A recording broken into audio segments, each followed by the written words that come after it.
네, 자, 이번 시간 기출문제 제 65회 이론부터 이제 같이 한번 보겠습니다. 65회 시험은 한 30 몇 프로 정도 이제 합격을 했는데 난이도가 평균 정도 이렇게 나왔습니다. 자, 이론 시험부터 한번 볼게요. 1번 문제. 자산이 분류 중 다음 설명에 해당하는 자산 계정으로 옳은 것입니다.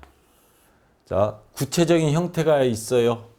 유형이고 자산으로 판매 목적이 아닌 영업 활동에 있어서 장기간 사용하기 위하여 소유하고 있는 자산. 그러면 뭔지 알겠죠? 자산 종류 중에 뭐 당좌 자산, 재고 자산, 뭐 유형, 무형, 투자 자산 중에 유형 자산입니다. 형태가 있고 1년 이상 장기 사용. 비유동 자산의 유형 자산이죠. 자, 여기 보면 비품, 상품, 제품, 단기 금융 상품. 재고 자산이죠. 재고 자산이고 그 다음에 단기 금융 상품, 당좌 자산이죠. 요게 비품이 1년 이상 사용하는 형태가 있는, 왜 우리 사무실에 보면 에어컨, 냉난방기, 그 다음에 컴퓨터, 책상, 의자 이런 것들이 해당이 되죠. 그래서 1번이 정답이 되겠습니다. 자, 만약에 시험 볼 때 좀 당황할 경우가 있어요. 뭐 이 정도 다 유형자산 비품이라는 걸 알겠지만, 그래도 시험 문제 풀다 보면 이제 2번, 3번 이제 쭉 나올 때 보면 당좌, 재고, 투자, 유형 막 갑자기 헷갈릴 경우에는 제가 이제 요령을 가르쳐 드릴게요. 처음부터 가르쳐 주면 여러분들이 아예 공부를 암기할 부분도 안 하려고 그러니까, 자, 어느 정도 됐으니까 컨트롤 F 누르세요. 뭘 가서 누르냐면 계정 과목 및 적요 등록 메뉴. 이거는 시험 일단 시작하면 이론할 때도 감독관 확인 번호 불러주면 요거부터 일단 켜놓으세요. 켜놓은 상태에서 자, 계정 과목 및 적요 등록 누르고 그 다음에 컨트롤 F 파인드의 약자입니다. 그래서 찾겠다 이 말이죠. 뭐를? 그래서 컨트롤 F 누르면 자, 여기 지금 보조 메뉴가 하나 나왔습니다. 이게 뭐냐면 찾기 메뉴입니다. 그 상태에서 제가 한번 비품을 쳐봤어요. 치니까 일일이 안 그러면 다 확인해야 되는데 비품으로 자동으로 커서가 이동합니다. 그리고 이 비품은 여기 보면 유형 자산에 들어간다는 게 딱 나왔죠. 자, 이런 식으로 활용하면 됩니다. 그 다음 그 밑에 보면 이전 찾기, 다음 찾기 이런 게 나와요. 제일 처음에 비품 딱 클릭하면 이렇게 뜨고요. 다음 찾기 눌러서 없으면 안 바뀝니다. 근데 비품이란 글자가 들어간 게 또 있다. 그러면 다음 찾기 누르면 이게 커서가 자동으로 이동합니다. 이전 찾기 누르면 전으로 가고. 그래서 이걸로 빨리빨리 이렇게 한번 검색해보고 찾기 바랍니다. 근데 모든 문제를 이걸 활용하려고 그러면 시간이 부족할 겁니다. 그러니까 가능하면 아쉬울 때, 그럴 때 헷갈리는 경우만 요거를 활용해 보시기 바랍니다. 자, 계정 과목 및 적요 등록에서 컨트롤 F에서 계정 과목이 어디에 속해 있는지 찾을 때. 자, 요거 유용하게 여러분들 사용할 수 있는 팁입니다. 자, 그러면 2번 문제요. 자, 아래 이 내용에 대한 설명 중 옳은 것 1년을 기준으로 유동자산과 비유동자산 그리고 유동부채와 비유동부채로 구분된다. 자, 투자자산, 유형자산, 무형자산, 기타 비유동자산은 비유동자산에 속한다. 비유동자산, 아까 우리 저기 그 메뉴에 들어가 보면 거기는 유동자산, 비유동자산 구분은 안 돼 있습니다. 근데 재무상태표 가면 나와 있어요. 재무상태표 들어가 보면 투자, 유형, 무형, 기타 비유동자산은 비유동자산이 맞습니다. 그래서 옳은 것 했으니까 이게 정답이 되고, 이거 위에는 보면 유동자산은 당좌자산, 재고자산 두 개가 있고요. 그 다음에 유동부채가 또 부채에 가면 유동부채, 비유동부채 이렇게 있고요. 자, 유동부채와 비유동부채는 유동성 배열법이 원칙과 관계없이 작성한다. 유동성 배열법이라는 건 유동성, 현금화가 빠른 걸 말하는 겁니다. 그러니까 1년 이내에 현금화가 될 수 있는 건 유동부채. 1년 이내에 현금화를 한다. 그 현금화가 빠른 것 또는 빨리 갚아야 되는 것, 이걸 말하는 건데, 그럼 유동부채는 유동자산하고 반대로 현금화가 빨리 되는 게 아니고 1년 내에 빨리 갚아야 되는 것. 반대로 비유동부채는 1년 이후에 갚아도 되는 것. 장기 차입금, 은행 대출받은 거 있죠. 사채, 이런 것들은 비유동부채. 외상매입금, 미지급금 이런 것들은 유동부채가 됩니다. 자, 근데 유동성 배열법 원칙과 관계없이 작성한다. 갚아야 될 것도 빨리 갚아야 될 걸 위쪽으로 가야 돼요. 나중에 갚아도 될 비유동 부채는 뒤에. 자산도 유동자산 앞에, 비유동자산 뒤에. 이게 원칙입니다. 그래서 이건 틀렸고요. 건물, 차량, 방구, 비품, 기계장치 등은 유동자산에 속한다. 뭐가 좀 이상한 거 없어요? 건물, 비유동자산입니다. 차량, 원방구, 비품, 아까 1번 문제 나왔던 거죠. 기계장치, 비유동자산입니다. 매입 채무, 선수금, 사채, 장기차입금 등은 유동부채이다. 매입 채무, 선수금은 유동부채 맞아요. 1년 이내에 갚아야 될 거. 근데 사채, 장기차입금은 1년 이후에 갚아도 되는 빚. 그래서 이거는 틀렸습니다. 그래서 정답은 1번이 되겠고요. 자, 3번 문제. 다음 중 영업의 비용과 판매비의 관리비로 짝지어진 것. 개발비, 이거는 여러분들 아까 컨트롤 F에서 계정 과목을 찾아보면 무형자산에 들어가 있습니다. 재손실, 영업의 손실입니다. 자, 그 다음 기부금, 영업의 비용 맞습니다. 자, 이것도 영업의 비용인데 이게 안 맞죠. 지금 영업의 비용과 판매 관리비. 기부금은 영업의 비용 맞습니다. 수도광열비는 정상적으로 나가는 회사의 관리비에 해당이 됩니다. 그래서 판매비와 관리비로 짝지어진 것 하면 2번 일단 정답 되고요. 임대료는 임차료하고 임대료 헷갈려 하시는 분들이 많아요. 임대해주다는 걸 우리 건물 지나다가 보면 임대함, 그 누구 입장에서 써놓은 거예요? 건물주 입장에서. 건물주 입장에서 빌려주겠다. 그리고 건물주 입장에서 집세를 받았다. 임대료, 영업의 수익이 됩니다. 우리 세입자 입장에서는 임차료, 집세, 월세 낸 거. 자, 이자 비용은 영업의 비용이 됩니다. 이자 비용은 이거는 영업의 수익이 되고 그래서 안 되고요. 대손상각비, 판매비와 관리비입니다. 감가상각비도 판매비와 관리비. 이거는 둘 다 판관비예요. 그래서 안 된 거고. 그래서 정답은 2번이 되겠습니다. 자, 4번 문제. 다음 거래 내용에서 총계정 원장에 기록할 수 있는 거래로 옳은 것. 모든 거래는 총계정 원장. 총계정 원장이라는 게 각 계정별 장부를 말하는 거예요. 현금, 외상, 매출금, 미수금, 미지급금 각각의 장부를 모아놓은 장부가 총계정 원장이죠. 그래서 주요 장부라 그러죠. 자, 모든 거래는 총계정 원장에 기록할 수 있습니다. 그러면 이 문제에서 거래로 옳은 것 하니까 거래가 아닌 게 그럼 3개가 있다는 말이에요. 바꿔 말하면 하나 치킨집에 치킨 한 마리를 2만 원에 주문하다. 주문한 시점은 거래가 아닙니다. 돈 줘야 거래입니다. 왜? 거래의 조건이 뭐예요? 자산부채 자본의 증가 감소 또는 수익 비용이 발생이 있어야 된다. 이게 거래의 기준이죠. 돈 들어오고 나간 게 없습니다. 그래서 거래가 아니고요. 세운 상가에서 냉장고를 100만 원에 구입하기로 계약하다. 지출된 거 없습니다. 증가 감소 없고요. 태풍으로 인하여 창고에 있는 상품 50만 원이 파손되다. 그러면 상품이 없어졌죠. 자산 감소. 이거는 판매한 게 아니고 태풍으로 파손돼 버려서 못 쓰게 된 거예요. 재해 손실이 되는 거죠. 영업의 비용, 자산 감소. 이거는 정상적인 거래에 맞습니다. 그래서 3번이 정답이 되고요. 4번 기획사를 차리고 매니저 한 명과 월급 300만 원을 준 게 아니고 주기로 하고 채용하다. 월급 나간 게 아닙니다. 아직. 월급 나갔으면 거래인데 월급이 나간 게 아닙니다. 그래서 거래가 아닙니다. 그래서 3번이 정답 되고요. 자, 5번 문제. 다음 중 재무상태표 작성의 기준이 아닌 것. 재무상태표, 손익계산서 전부 다 1년 기준으로 작성해야 됩니다. 총액주의를 약분해서 생략해서 적으면 안 돼요. 원래 있는 금액을 그대로. 자, 유동성 배열법 아까 나왔죠.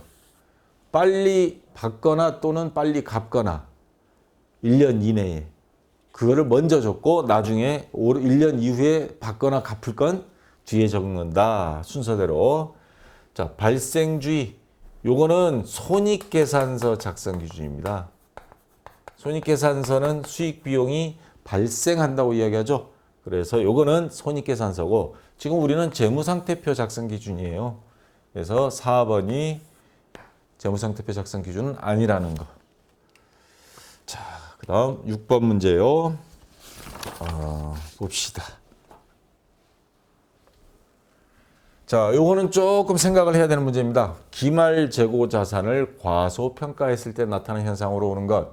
매출원가와 당기순이익이 과대냐 과소냐인데 요거 여러분들이 공식을 한번 적용해서 생각을 하는 게 정확합니다. 우선 매출원가 공식은 어떻게 돼요? 매출 원가는 기초상품 재고액 플러스 더하기 뭐예요? 순매입 마이너스 기말 재고액이죠. 기말 상품 재고액. 자, 만약에 기초 재고액이 1, 순매입액이 5, 기말 재고액이 2다 가정을 하면 뭐예요? 매출원가는 4가 나오죠. 근데 기말 재고 자산을 과소로 적었다 이 말입니다. 2로 적어야 될 건데 과소 1을 잘못 적어서 1로 적었다고 가정을 해봅시다. 과소, 적게. 그러면 매출원가는 어떻게 돼요? 매출원가는 5가 돼버립니다. 자, 기말 재고액을, 기말 재고 자산을 과소하니까 2에서 1로 하니까 얘는 5가 돼서 매출원가는 4보다 많아졌죠? 매출원가는 과대, 요 둘 중에 하나입니다.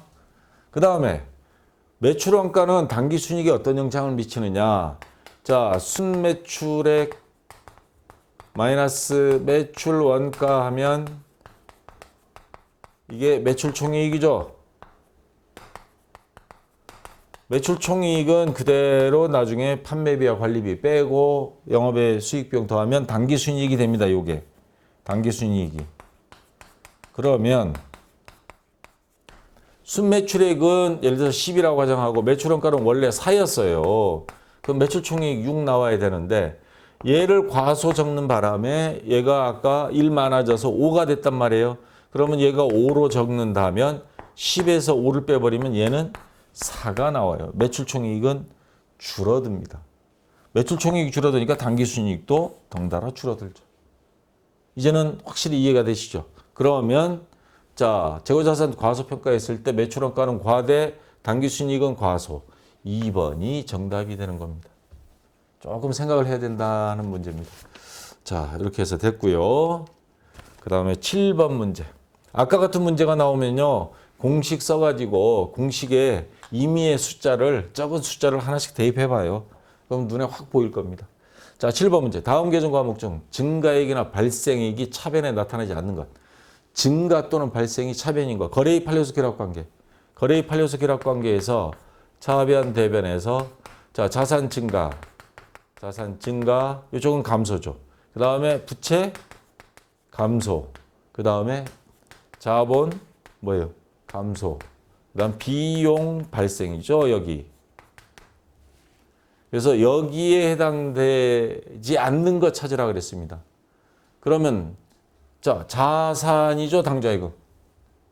자산 증가 차변에 맞잖아요. 자산 얘는 맞아요. 차량원방도 자산 맞고. 차입금은 부채입니다. 부채 증가는 어디에요? 대변이잖아요. 부채 증가는. 그래서 얘는 부채이기 때문에 나타나지 않는 것은 3번이 되고 기부금은 영업외 비용입니다. 영업외 비용은 여기 적잖아요. 수익은 여기 적고 수익 발생, 비용 발생. 그래서 4번은 맞고 그래서 정답은 나타나지 않는 건 3번 단기 차입금 되겠습니다. 자, 8번 문제. 자, 요거 헷갈려 하실 분들이 약간 있을 것 같은데 제가 항상 계정 과목이 나오면 엑스맨 놀이 하라고 앞에서 몇 번 강조했습니다. 다음 계정 기입에 대한 설명으로 옳은 것. 그러면 4월 1일 날 외상매입금 계정 차변에다가 지급엄 250만 원을 적었습니다. 외상매입금은 부채예요. 부채 증가. 이쪽은 감소를 적습니다. 아, 이쪽이 증가, 이쪽이 감소죠. 헷갈리네. 이러면 안 됩니다. 자, 이렇게 해서 그러면 외상매입금이라는 부채가 줄어들었습니다. 어떻게 줄었냐? 외상값을 갚았으면 여기 현금 적을 텐데 상대편 계정 과목이 지급어음이에요. 250만 원. 4월 1일 날. 자, 요거를 근데 아직도 이해가 안 되면 요 T자 계정에서 가운데를 기준으로 해서 엑스맨 놀이 하라 그랬죠. 요쪽에 왼쪽에 있으면 오른쪽으로 옮기고요. 요쪽에 있으면 요쪽으로 옮겨서 차변 대변으로 보고 거래를 추정하라 그랬습니다. 자, 이번 경우에는 요쪽에 있어요. 왼쪽에 있으니까 얘는 이번에 요 가운데 기점으로 오른쪽으로 옵니다. 그러면 얘가 오른쪽에 있으니까 요게 오른쪽에 있으니까 얘가 대변이 돼요. 계정 과목은 차변이 됩니다. 그럼 차변의 외상매입금 250, 대변의 지급어음 250이 된다는 겁니다. 그 다음 이걸 가지고 만약 전기를 한다. 그러면 외상매입금 계정 차변에 여기 와서 4월 1일 상대편 계정 과목 지급어 250만 원 이렇게 적은 건데 이거를 거꾸로 이제 거래로 분계로 딱 만들고 이걸 보면서 다시 거래로 원래 순서는 거래가 있으면 거래를 가지고 이렇게 하는 분계를 하고 분계했으면 그 다음 각 계정에 옮겨 적는 전기를 하는 거죠. 전기된 게 바로 이겁니다. 그래서 이걸 우리는 이번에 거꾸로 간 거예요. 거꾸로 가는 방식 중에 엑스맨 딱 해서 그러면 외상매입금은 부채인데 차변에 있다는 건 부채의 감소죠. 외상매입금은 하면 부채를 갚았다. 외상값을 지급했다. 뭘로? 돈이 없었나 봐요. 어음을 발행한 겁니다. 이거 지급어음은 부채죠. 그러니까 빚을 빚으로 갚은 거예요. 돌려막기 한 겁니다. 우리 카드 돌려막기 이런 말 있죠. 이쪽 카드 갚을 걸 이쪽 카드 현금 서비스 받아서 집어넣는 시기. 지금 그런 행동을 한 겁니다. 그럼 4개 중에 어느 거예요? 외상매입금을 뭐 약속어음으로 받다. 이건 말이 안 되는 거고. 상품 250만 원 매입하고 현금 지급하다. 현금이란 말은 아예 나타나지도 않았습니다. 어음대금 250 만기가 돼 현금 나타나지 않았고. 외상매입금 250만 원을 약속어음을 발행하여 지급하다. 갚았다.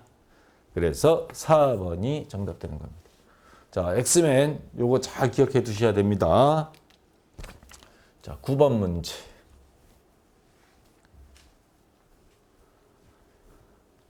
다음 자료를 위하여 매출 총이익을 계산하면 얼마인가? 아까 우리 매출원가, 매출 총이익 설명하면서 나왔죠? 자, 매출 총이익은 어떻게 돼요? 계산이. 순매출액 마이너스 매출원가 가는 매출 총이익입니다. 그러면 순매출액이 있어야 되고 매출원가가 있어야 되는데 순매출액 공식은 어떻게 돼요? 총매출액에서 매출 환입 및 애누리 이거 빼면 됩니다. 225만 원에서 114만 원 빼요. 그럼 얼마가 나오죠? 계산기 제가 미리 두들겨 봤습니다. 211만 원. 211만 원. 자, 순매출액은 211만 원 나왔습니다. 이제 매출원가만 구하면 됩니다. 매출원가는 기초 상품 재고액 30만 원. 자, 요거 플러스 단기 순매입액이죠. 순매입액은 총매입액 185만 원에서 매입 한출음의 애누리액 요거 빼면 됩니다. 그러면 순매입액은 얼마예요? 185만 원에서 22만 원 빼면 봅시다. 163만 원. 163만 원. 그러면 기초상품 재고액 플러스 163만 원 더하고 마이너스 뭐예요? 기말상품 재고액 40만 원. 자, 그러면 얼마가 나올까요? 매출 원가는 153만 원. 네. 그럼 153만 원을 여기다 갖다 대겠습니다. 그러면 211만 원에서 153만 원 빼면 매출 총이익은 최종적으로 자, 얼마? 58만 원. 자, 여러분도 계산기 한번 눌러봐요. 자, 그러면 정답은 3번이 되겠습니다. 자, 순매출액하고 매출원가 공식 이용한 문제들이 많이 나오고 있죠. 자, 이거는 거의 한 번도 안 빠지고 나옵니다. 그러니까 여러분들 이 공식만큼은 외워주고요. 10번 문제.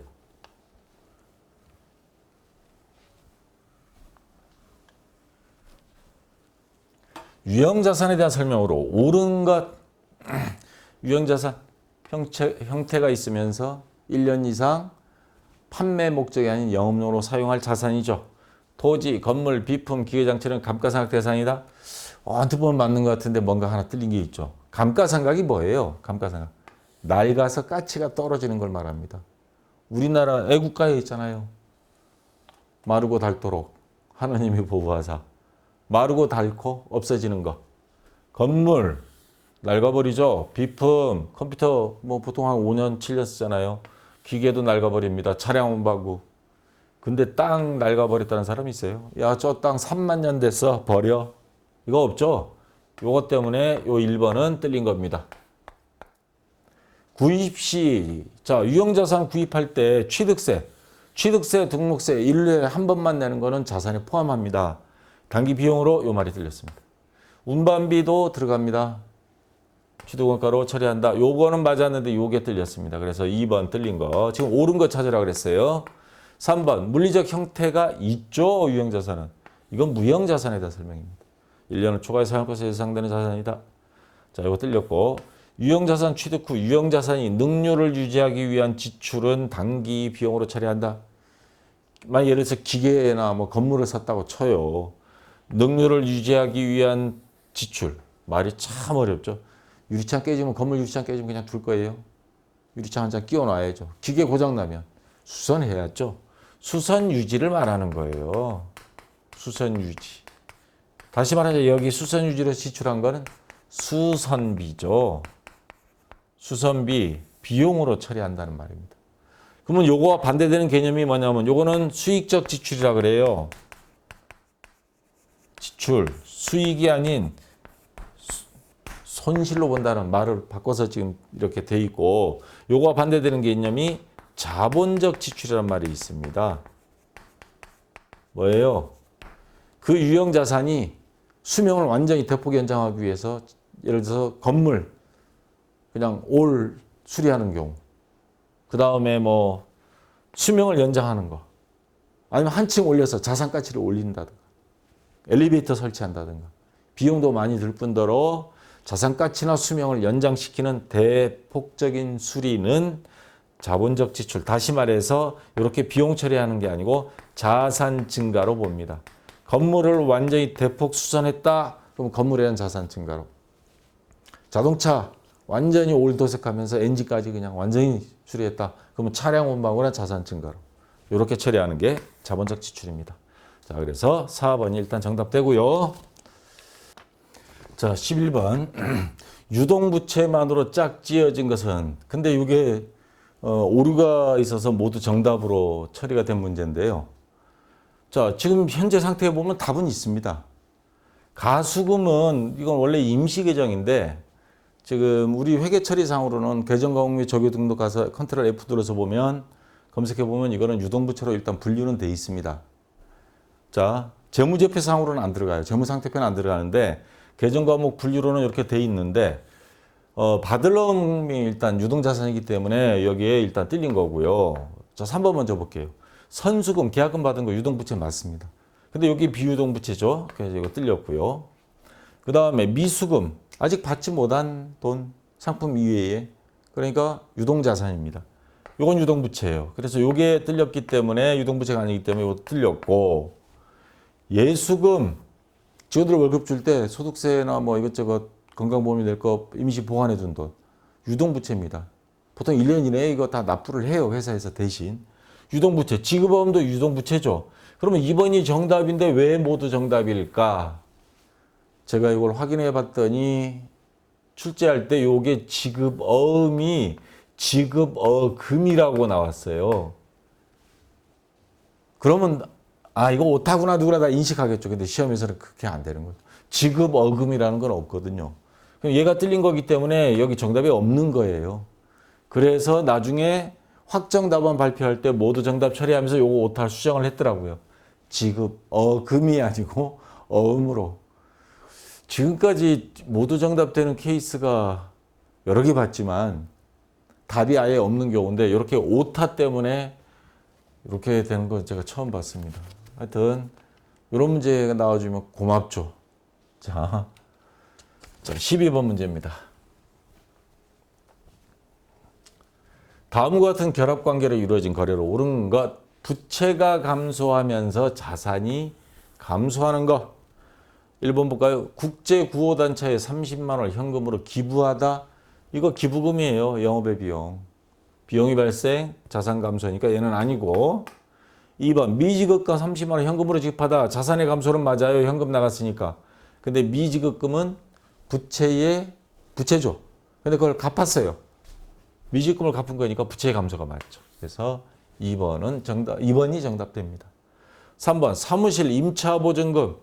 임차보증금이 뭐냐면 우리가 빌리면서 보증금을 낸 거. 쉽게 말하면 전세. 전세금을 내면 그 전세금 돌려받을 거죠. 나갈 때. 안 돌려주면 그걸 놔둬요. 멱살을 잡아야죠. 자, 이런 임차보증금은 자산입니다. 자, 보통예금에서 지급하다. 이거는 자산 감소가 맞는데 이거는 자산 증가가 돼요. 그래서 얘는 틀렸고, 거래처에 상품 매출하고 계약하고까지는 필요 없고 계약금 10만 원 현금으로 나가다. 그러면 선급금이라는 자산, 현금 나간 건 자산의 감소. 그래서 얘하고 안 맞습니다. 그래서 얘도 틀렸고. 그래서 정답은 2번이 되겠습니다. 자, 이렇게 됐고요. 자, 13번 문제. 자, 계정이 또 나왔습니다. 요거는 엑스맨 놀이 안 해도 풀 수 있는 거니까 이 상태에서 설명할게요. 다음 계정 기입에서 당기 소모품 미사용분의 금액은, 자, 이 계정 잘 해석해야 됩니다. 아직도 이 계정은 사실 조금 어느 정도 숙달되기 전에는 계정 이해하기 힘든데, 소모품비는 비용 계정입니다. 비용 발생 어느 쪽에 적어요? 이쪽에다 적죠, 이쪽에. 요거는 장부를 마감하기 위해서 다른 데로 옮겨갔거나 그럴 때 적는 대변이 되고요. 자, 날짜 순으로 보면 얘가 제일 먼저죠. 4월 1일 현금 70만 원. 소모품비 계정 차변에 적은 거예요. 소모품비라는 비용이 70만 원 발생했는데 어디에 발생했냐? 돈 주고. 요거 엑스맨 놀이 했을 때 차변에 소모품비, 대변에 현금. 아, 소모품을 현금 주고 70만 원씩 사왔는데 사올 때 전부 다 비용으로 처리한 비용 처리법입니다. 자, 이제 결산일이 됐어요. 그러면 이 중에 다 쓰면 상관없어요. 그냥 다 비용으로 해서 손익계산서에 다 넘어가면 돼요. 손익계산서 넘어간다는 거, 요걸 말하는 거거든요. 그래서 이쪽에도 금액 똑같이 적어서 장부 마감하면 얘는 끝입니다. 차변, 대변 금액 똑같이 적어야 되기 때문에. 근데 요 내용을 가만히 보니까 소모품 계정으로 50만 원 넘어갔어요. 다 쓴 게 아니었어요. 70만 원 중에 요거 손익계산서 넘어가는, 손익계산서 전 단계가 집합계정이라 해서 손익이라는 걸 만듭니다. 우리 소풍이나 수학여행 갈 때 몇 시까지 어디로 와? 그 모이는 임시 모이는 장소. 그거 이제 집합계정 요라고 생각하면 됩니다. 거기 모이고 그다음 반별로 이제 다 버스에 타고 수학여행 가죠. 그러니까 사용한 건 20만 원. 요거는 미사용분. 미사용분은 자산으로 바꿔줘야 됩니다. 다 비용으로 적으면 엉터리 장부잖아요. 그래서 50만 원을 자, 소모품 자산으로 이거 보내주는 겁니다. 그래서 이렇게 해서 장부 마감해서 끝낸 겁니다. 자, 그래서 소모품 미사용분 금액은 요거 50만 원. 3번이 정답 되겠습니다. 자, 됐고요. 14번 문제. 다음 중 상품 매입액에서 차감하는 계정 과목이 아닌 것. 매입 할인, 매입 환출 뭐 딱 떠오르는 공식. 그죠? 순매입액. 총 매입액에서 매입 할인, 매입 환출, 매입 애누리 빼주면 그게 순매입액이 되죠.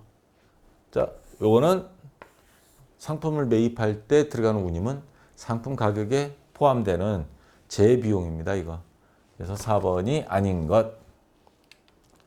자, 15번. 다음 중 경영 성과에 영향을 미치는 거래. 다시 말해서 손익계산서 항목 수익 비용에 영향을 미치는 거래를 찾으라는 겁니다.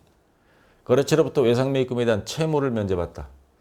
외상매입금을 어떻게 했다는 거예요? 우리가 외상값 갚아야 되는데 그 채무를 면제받았다. 흔한 경우는 아닌데 완전히 단골 거래처예요. 그래서 외상값 갚을 게 있는데 아이 그건 안 갚아도 그냥 다음에 계속 이용해 주십시오. 졸제 땡 잡은 거죠. 그래서 그럴 경우에 계정 과목이 있습니다. 채무, 면제, 이익, 이익, 영업의 수익 항목입니다. 컨트롤 F에서 채무, 면제, 이익 한번 쳐보세요. 영업의 수익입니다. 그래서 수익이 생겼어요. 그 다음에 부채는 없어지고. 근데 어쨌거나 모든 자, 경영 성과에 영향 미치는 거예요. 채무, 면제, 이익, 수익이 하나 있기 때문에 이건 손익거래에 해당됩니다. 그래서 요거는 1번이 정답이 되고 지금 이 말은 손익거래를 찾으라는 겁니다. 거래의 종류가 세 가지 있었죠. 손익거래, 교환거래, 수익비용이 없는 거래, 교환거래. 그 다음에 두 가지가 동시에 다 있는 거 혼합거래. 자, 외상매입금을 약소금을 발행해 지급하다. 외상값과 약소금 발행이니까 지급원. 요거는 교환거래에 해당됩니다. 이거. 수익비용이 없어요. 대여금을 회수하기 위하여 기업주 개인이 사용하다. 대여금을 회수해서 돈 빌려준 거 회수했어요. 그러면 대여금이라는 자산 감소. 그걸 누가 썼어? 사장님 개인이 써버렸어요. 인출금, 자본의 감소입니다. 이것도 교환거래. 기업주 개인이 차입금을 기업이 대신 갚았어요. 이 회사 잘 돌아간다. 회사 또는 사장이 갖다 쓰고 회사 사장 개인 빚도 회사가 갚아주고 이것도 교환거래입니다. 자, 그래서 1번이 정답 되겠습니다. 자, 대체적으로 난이도가 아주 무난했던 횟수였습니다. 이론 시험은 난이도가 그럭저럭 쉬웠던 것 같아요. 자, 잠시 쉬었다가 다시 실무 시험. 예, 여러분도 프로그램 설치하시고 그래서 실무 시험 1번부터 한번 같이 해보겠습니다. 자, 수고했습니다.